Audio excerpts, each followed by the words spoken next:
Hola, buenas tardes. Un placer hablar con usted, gracias por su tiempo en primer lugar.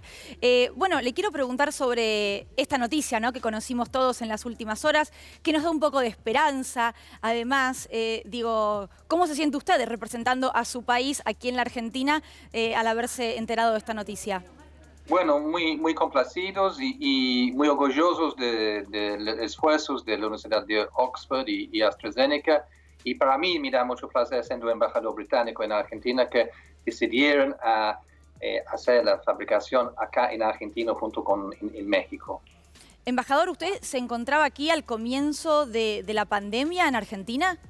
Sí, sí. Yo llevo 4 años acá. Claro, sí, pero Y digo, por ahí había ido de vacaciones o algo, a visitar familia, ¿no? no, por nada.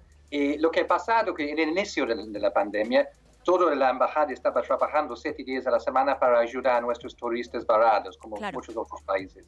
Y después del mes de mayo empezamos a trabajar en otras cosas, porque la gran mayoría de nuestros turistas habían regresado a sus países, Claro. a sus lugares en este momento. Y embajador, con respecto a la negociación para el laboratorio argentino y demás, ¿la embajada tuvo algún rol específico? ¿A usted lo llamaron en algún momento? No, hay dos cosas acá. Una es la cosa que es la operación, la fabricación de la vacuna, Ujú. que es algo técnico y requiere conocimiento científico. Y están trabajando en la Universidad de Oxford y AstraZeneca. Ujú. Fueron ellos que decidieron. Yo estaba hablando con AstraZeneca ayer, les pregunté exactamente eso. ¿Por qué Argentina? Me dijeron, nuestra prioridad es fabricar la vacuna lo cuanto antes, lo más rápido posible. Ujú. Y la condición tecnológica y técnica en Argentina hizo que Argentina sería el socio más adecuado. Eso del lado de la producción de la vacuna. Entonces ellos han estado en contacto con el sector privado acá. Ujú. En otros términos, sí hemos estado mucho en contacto con Argentina y los demás países, porque hay una prioridad política acá, es que sin la vacuna no vamos a salir de la pandemia, Claro. pero también tenemos que hacer que la vacuna es accesible para todos los países, porque un país solo no puede salir de la rebrote. Entonces es muy importante que tengamos colaboración internacional. Y eso no es una competencia para ver quién llega primero. Ujú. Queremos que todos los proyectos de investigación tengan éxito y tengan éxito rápidamente para que podamos ir distribuyendo la vacuna. Y mi país ha organizado un cumbre para recaudación de fondos en el mes de junio para las vacunas y recaudamos casi 9.000 millones de dólares. Ujú. Y eso incluso para vacunas para otras enfermedades, porque uno de los efectos de la pandemia ha sido que los gobiernos han tenido que posponer sus programas de vacunación para otras enfermedades. Y la semana pasada tuvimos una reunión junto con México y con todos los países de la región de América Latina sobre la distribución equitativa de la vacuna. Y Claro. Argentina ha tenido un papel importante en y la semana pasada, por ejemplo, yo me reuní con el ministro de Salud. Claro. Ahora, Kent, por lo que usted dice, y creo interpretarlo de esta manera, el rol del Estado en esta situación es elemental.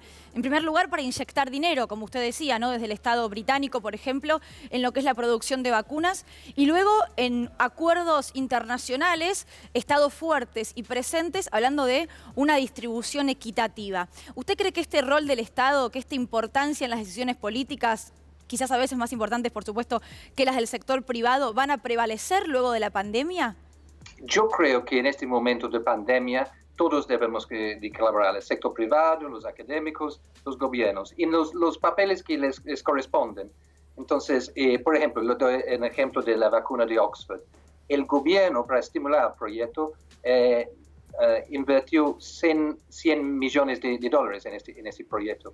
Pero desde ese momento, en términos de la evolución de la investigación, realmente ha sido el proyecto es de la Universidad de Oxford y de AstraZeneca.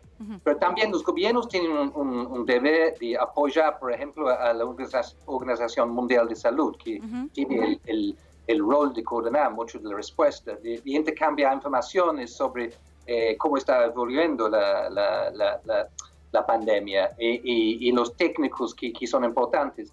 Y es un momento de colaboración y los gobiernos tienen una responsabilidad ética, moral, para trabajar en este sentido. Embajador Kent, ¿qué tal? ¿Cómo le va? Gabriel Michi lo saluda. Quería preguntarle específicamente sobre, sabiendo que la situación en Gran Bretaña fue muy difícil en algún momento con el tema de la cantidad de contagios y fallecidos, bueno, ¿qué expectativa tienen en Gran Bretaña con el tema de la vacuna? Y digamos, si el gobierno británico, la idea es proveer de esta vacuna a todos sus ciudadanos en forma gratuita. Bueno, nosotros tenemos estos dos proyectos de investigación de vacuna. Uno es de la Universidad de Oxford, el otro es de Imperial College, de la Universidad de Londres. Hay que decir que todavía no tenemos certidumbre que van a tener éxito, que vamos a tener vacunas, pero los dos proyectos hasta ahora hemos visto señales muy prometedores. Y nosotros, como usted bien dijo, hemos sufrido, como muchos países en Europa, de la pandemia. Ya estamos en una fase más avanzada que América Latina en términos del desarrollo de la pandemia. Y estamos ahora saliendo de la cuarentena. Eso es algo muy, muy importante, que es un equilibrio en todos los países, hemos visto eso. Ahora estamos abriendo la cuarentena, pero poniendo la énfasis sobre el distanciamiento social, el uso de los barbijos y el hecho que hay que lavar las manos con mucha frecuencia. Embajador, y usted viviendo aquí en la Argentina y viviendo la cuarentena, digamos, al modo gobierno argentino, ¿no? ¿Cómo evalúa las medidas? Yo creo que en muchos sentidos son muy parecidos a lo que hicimos nosotros en el Reino Unido. Imponemos una cuarentena, incluso para la gente llegando del exterior, tienen que pasar 15 días en cuarentena. Y después hay que ir abriendo poco a poco. Y todos los gobiernos van a tener sus propias políticas, ¿no? Son gobiernos soberanos. Pero lo importante es que intercambiamos experiencias, ideas, sobre todo los gobiernos europeos, donde hemos pasado el pico inicial. Ojalá no vamos a tener más rebrotes. Pero hay que estar muy enfocado en los rebrotes. Lo que nosotros estamos haciendo con la cuarentena ahora es no tenemos una cuarentena, abrimos la cuarentena nacionalmente, pero si vemos rebrotes en una ciudad, una región, le ponemos una cuarentena más estricta. Claro. Kent, le hago una última pregunta. Desde ya le vuelvo a agradecer por su tiempo. ¿Ha tenido usted contacto en los últimos meses con Daniel Filmus, quien es secretario por Malvinas Argentinas en nuestro país?